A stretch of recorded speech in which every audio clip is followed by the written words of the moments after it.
Loves guarded by Niang. Lost the ball. Here goes George. George rumbling into the forecourt. Back is Jaquez. He'll find the trailer. Miro. Hey, knocks it down. There you go. A little spark from George Niang. Who is George Niang? Who is that?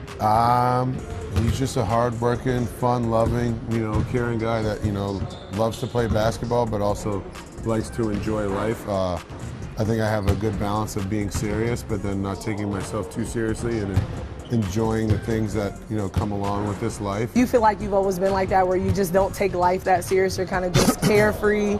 Because when I see you, I feel like I get that exact feeling. I mean, it really didn't help me in like elementary and middle school when the teachers were calling my parents, telling me that I talked too much in class, but I guess it's kind of paid off because, having a personality has opened a lot of doors for me, not only through basketball, but, off the court. Is that how you ended up in prep school?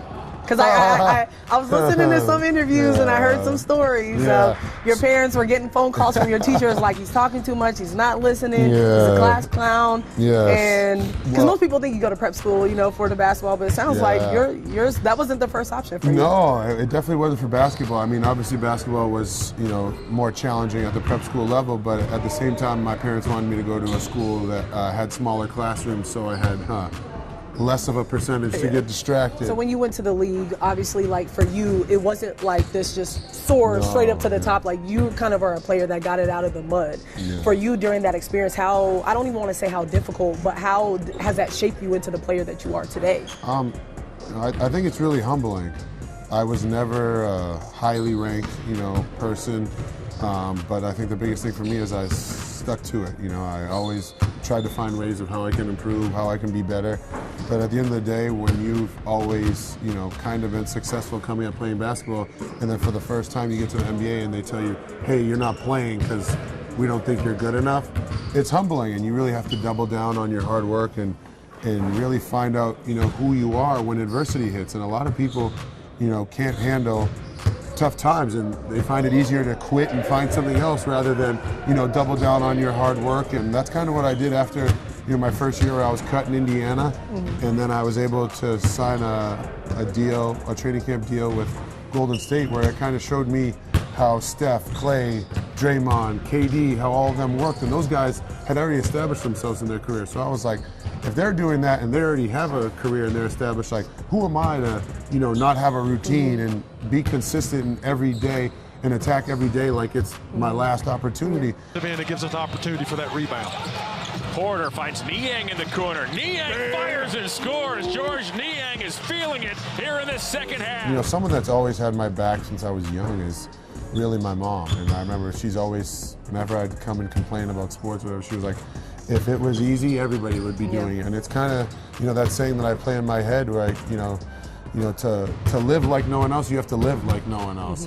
If being an NBA player was easy, there'd be 5 billion of them, but that's not the case. And yet, what are you willing to sacrifice to make your dreams come true? That's essentially how I think about it. So how has your transition so far been to Cleveland, coming from the 76ers? Oh, it's been awesome. I mean, I think the coolest thing about Cleveland, it's a blue-collar, hard-working city, and that kind of fits who I am as a person. I wasn't given anything, and I don't feel like anybody in this city has really been given anything. You really work for what you have in this city, and I feel like that fits who I am. So I was watching your TikTok, and you haven't really uploaded anything recently, but I thought it was an amazing TikTok so far. Like, Jeremy, Jeremy, you're amazing. Oh God, I think you're amazing. Oh my God, don't ever leave me. Ever. Good, because I'd find you.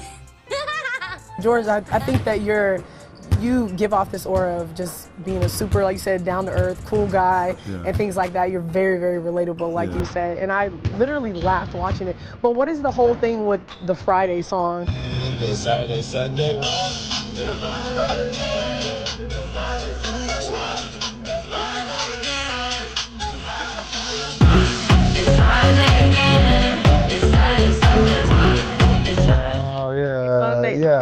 Is that still around? I don't want to say it's a long story, but I had a buddy that had that song on his Instagram, and he was just, when the Red Sox were going through their playoff run a couple years ago, he was just showing clips of like him heckling Yankees pitchers in the bullpen and dumping beers on them and swinging, taking his shirt off and swinging it around at Red Sox games.